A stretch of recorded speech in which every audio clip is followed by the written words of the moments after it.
하나님 말씀 여호수아 7장 6절에서 9절 말씀을 보겠습니다.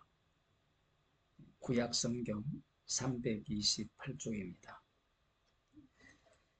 여호수아가 옷을 찢고 이스라엘 장로들과 함께 여호와의 궤 앞에서 땅에 엎드려 머리에 티끌을 무릅쓰고 저물도록 있다가 여호수아가 가로되 슬프도소이다 주 여호와여, 어찌하여 이 백성을 인도하여 요단을 건너게 하시고 우리를 아모리 사람의 손에 붙여 멸망시키려 하셨나이까. 우리가 요단 저편을 족하게 여겨 거하였다면 좋을 뻔하였나이다. 주여, 이스라엘이 그 대적 앞에서 돌아섰으니 내가 무슨 말을 하오리까. 가나안 사람과 이 땅 모든 거민이 이를 듣고 우리를 둘러싸고 우리 이름을 세상에서 끊으리니 주의 크신 이름을 위하여 어떻게 하시려 나이까. 아멘. 여호수아 생각에는 아이성은 쉽게 차지할 수 있다라고 생각을 했습니다. 하지만 아이성 전쟁에서 여호와의 군사들이죠. 거룩한 군사들 36명이 죽습니다. 전사했죠. 그러자 이스라엘 백성들의 마음이 녹았습니다. 전의가 상실되었죠. 이런 상황에서 여호수아가 옷을 찢고 이스라엘 장로들과 함께 여호와의 궤 앞에서 땅에 엎드려 머리에 진흙을 막 뿌려서 엎는 겁니다. 해가 질 때까지 이런 태도를 보입니다. 그러면 여호수아가 왜 옷을 찢고 머리에 흙을 덮어쓰고 언약궤 앞에 엎드렸느냐? 여호수아의 모습을 보면 요즘은 아이들이 뭐 대부분 아스팔트잖아요. 제가 어릴 때만 하더라도 가끔 그런 애들이 있거든요. 자기 마음에 안 들면 그 진흙바닥에 들어 누워가지고 발로 차면서 소리를 지르는 뭐 그러한 어떤 모습들을 가끔 보게 됩니다. 옷을 찢는다라는 것은 슬픔을 표현하는 건데, 창세기 37장 29절에 보면 르우벤이 돌아와서 웅덩이에 요셉이 없는 것을 보고 옷을 찢었죠. 야곱도 마찬가지였습니다. 요셉이 짐승에게 찢겨 죽었다는 사실을 듣고 슬퍼하죠. 또 한쪽은 그 창세기 44장 13절에 나오는데 요셉이 은장과 돈뭉치를 베냐민 자루에 집어넣었어요. 그 요셉의 형들이 억울해서 옷을 찢는 그런 모습을 볼 수가 있습니다. 레위기 13장 45절에서는 나병 환자가 행해야 될 의무 중 하나가 옷을 찢는 겁니다. 옷을 찢긴 채로 살아가는 그런 모습인데, 나병 환자는 짐 밖에 있어야 되거든요. 이스라엘 진영 속에는 들어오지 못하고 이스라엘 진 밖에서 이스라엘인 그들이 마치 죽음이 무엇인가를 보여주는 그런 모습으로 옷을 찢으라는 말씀이 있습니다. 사무엘하 1장 11절에서도 다윗이 사울 왕의 죽음을 듣고 옷을 찢는 슬퍼하는 모습이 나오죠. 민수기 14장 6절을 보면 여호수아가 옷을 찢는 장면이 나옵니다. 여호수아 14장 6절입니다. 그 땅을 탐지한 자 중 눈의 아들 여호수아와 여분네의 아들 갈렙이 그 옷을 찢고, 왜 이렇게 옷을 찢느냐라고 하면 슬프죠.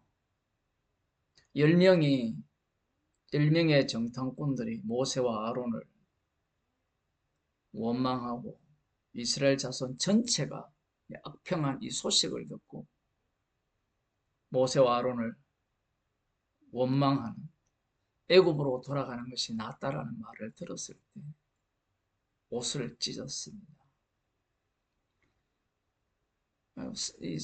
분노했다라고도 볼 수 있고 슬퍼했다라고도 볼 수 있는데, 그러한 어떤 감정의 표현, 그런 차원에서 옷을 찢은 겁니다. 그러면 오늘 본문에서는 어떤 의미냐? 슬프다는 것은 맞아요. 비통하다는 것은 맞는데, 뒤에 내용을 보게 되면 뭐 이런 뜻입니다. 하나님께서 우리를 이방인들, 아모리 사람의 손에 붙여 멸망시키기 위해서 여기까지 우리를 인도하셨습니까? 좀 뭐라고 할까요? 조금 수준 낮게 말하면 여호수아가 열받은 겁니다. 이렇게 말하면 여호수아는 여호와 하나님의 말씀을 직접 듣고 말씀대로 지금까지 순종을 했고 좌로나 우로나 치우치지 말라는 말씀대로 준행을 했는데 어떻게 그럴 수가 있느냐라고 할 수 있을지 모르지만, 여호수아는 아간 사건을 몰라요. 아간 사건을 모르고 지금 이 여리고 전쟁 이후에 아이성 전쟁을 여호와께서 모세를 통하여 명하신 그 명령대로 행했다라고 생각을 하는 겁니다. 자신들에게는 전혀 문제가 없는데 여호와께서 갑자기 이 아모리 사람의 손에 붙여서 자신들을 멸망시키려 한다라고 생각을 한 거예요. 우리 같으면 똑똑하기 때문에 이러한 문제가 생겼다라는 것은 이스라엘 중에 언약을 배반한 자가 있지 않느냐, 그렇게 알고 있는 입장에서는 그렇게 생각을 할 수 있을지 모르지만 여호수아는 그걸 몰라요. 그 여호수아는 지금 상황을 어떻게 해석하느냐 하면, 여호와께서 우리를 아모리 사람의 손에 붙여 멸망시키기 위해서 지금 이런 상황을 벌였다라고 생각을 하는 겁니다. 이걸 거꾸로 이야기하면 언약궤가 앞장섰잖아요. 지금 여기에서도 언약궤 앞에서 지금 엎드려서 흙을 뒤집어 쓰고 해가 질 때까지 시간이 경과를 하잖아요. 그동안 온갖 생각을 다 했겠죠. 경우의 수까지 다 생각하고 하는 말입니다. 그 이유를 찾았을 거 아니에요. 아무리 찾아도 자신들 쪽에서는 이유가 없는 겁니다. 그럼 문제는 여호와 하나님이 문제가 되는 거예요. 그래서 지금 여호수아는 여호와 하나님께 이렇게 기도를 하죠. 여호수아가 가로되 슬프도소이다. 주 여호와여, 어찌하여 이 백성을 인도하여 요단을 건너게 하시고 우리를 아모리 사람의 손에 붙여 멸망시키려 하셨나이까? 우리가 요단 저편을 족하게 여겨 그하였다면 좋을 뻔하였나이다. 이제 막말을 막 하는 겁니다. 이럴 것 같았으면 우리가 요단 강을 건너지 말고 저쪽 요단 동편에 거기에서 그하였다면 훨씬 좋았던 것이 아닙니까? 라는 거예요. 지금 그 요수아는 화가 난 겁니다. 왜 이렇게 화를 내느냐? 이해가 안 되기 때문에 그렇죠. 하나님께서 이럴 것 같으면 우리를 왜 여기까지 인도하셨느냐라는 거예요. 제가 오늘 본문을 준비하면서 여러 신학자들의 견해를 살펴봤는데 이런 본문을 해석을 할 때 이렇게 생각을 해요. 요수아의 중보기도 이런 식으로 이야기를 합니다. 이게 무슨 중보기도입니까? 모세가 출애굽기 32장에서 이스라엘을 위하여 중보기도를 하죠. 출애굽기 32장을 한번 보겠습니다. 11절입니다. 모세가 그 하나님 여호와께 구하여 가로되 여호와여 어찌하여 그 큰 권능과 강한 손으로 애굽 땅에서 인도하여 내신 주의 백성에게 진노하시나이까 어찌하여 애굽 사람으로 이르기를 여호와가 화를 내려 그 백성을 산에서 죽이고 지면에서 진멸하려고 인도하여 내었다 하게 하려 하시나이까 주의 맹렬한 노를 그치시고 뜻을 돌이키사 주의 백성에게 이 화를 내리지 마옵소서 주의 종 아브라함과 이삭과 이스라엘을 기억하소서. 주께서 주를 가리켜 그들에게 맹세하여 이르시기를 내가 너희 자손을 하늘의 별처럼 많게 하고 나의 허락한 이 온 땅을 너희의 자손에게 주어 영영한 기업이 되게 하리라 하셨나이다. 여호와께서 뜻을 돌이키사 말씀하신 화를 그 백성에게 내리지 아니하십니다. 민수기 14장에도 비슷한 기도가 나와요. 그런데 이것과 이 요수아가는 이 기도는 달라요.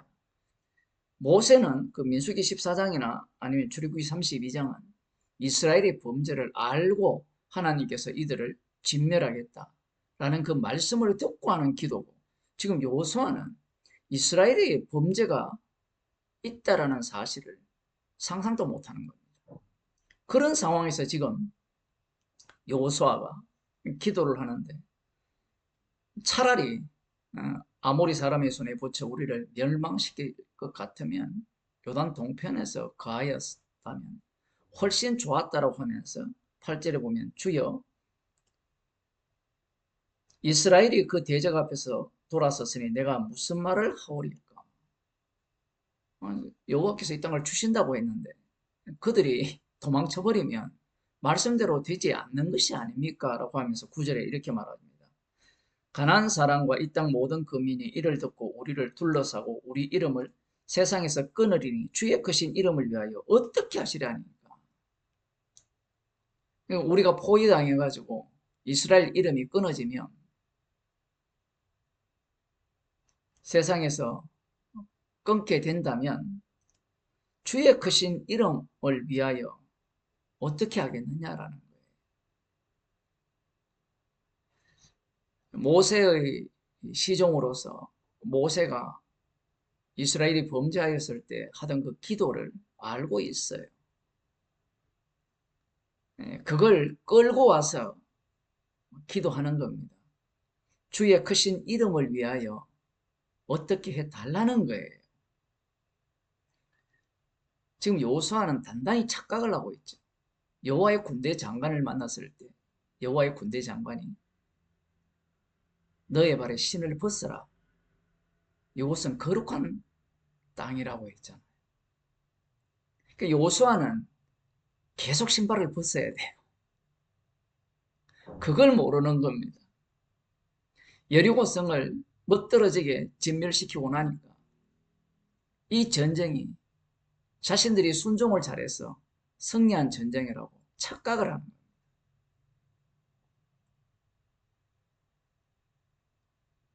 여호와의 이름의 전쟁이죠. 붙이시는 전쟁입니다.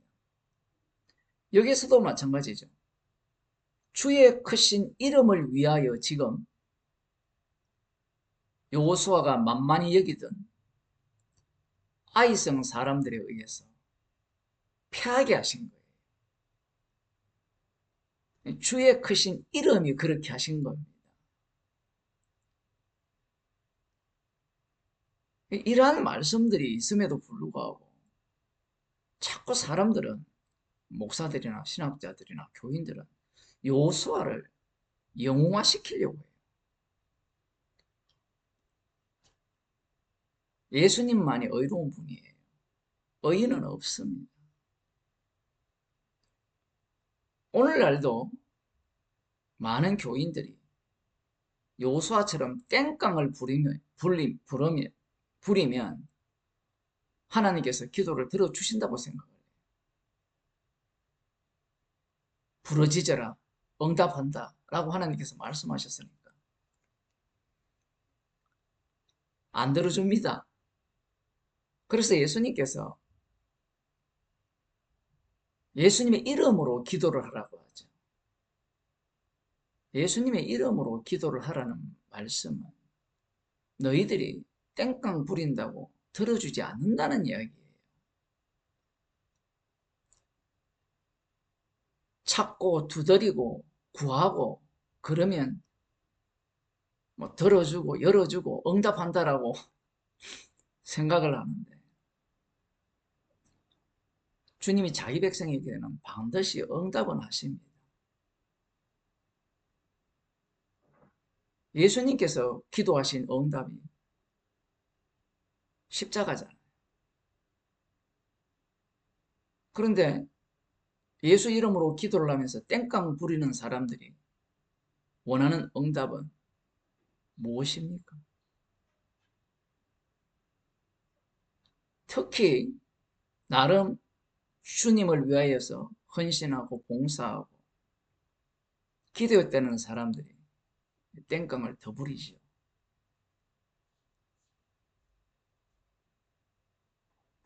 그들의 문제가 무엇이냐? 십자가의 사랑을 모른다라는 거예요.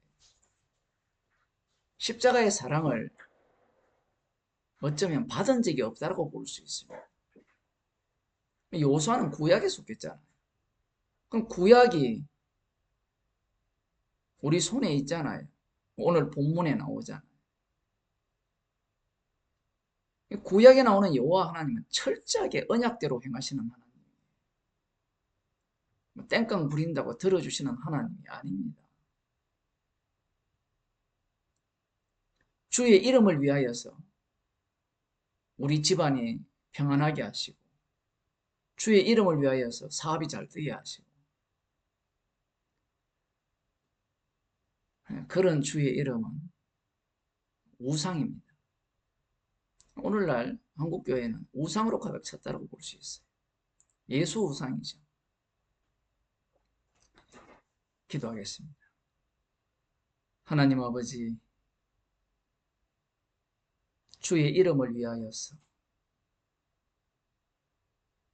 예수님의 이름을 정극케 하기 위해서 우리들의 모든 형편을 인도하시고 우리들의 환경을 친히 만드시는 주님, 저희들을 긍휼히 여기사 주의 이름으로 기도하게 하시고 예수님의 기도가 우리 가운데 늘 응답되는 자리로 인도하여 주옵소서. 예수님의 이름으로 기도드리옵나이다. 아멘.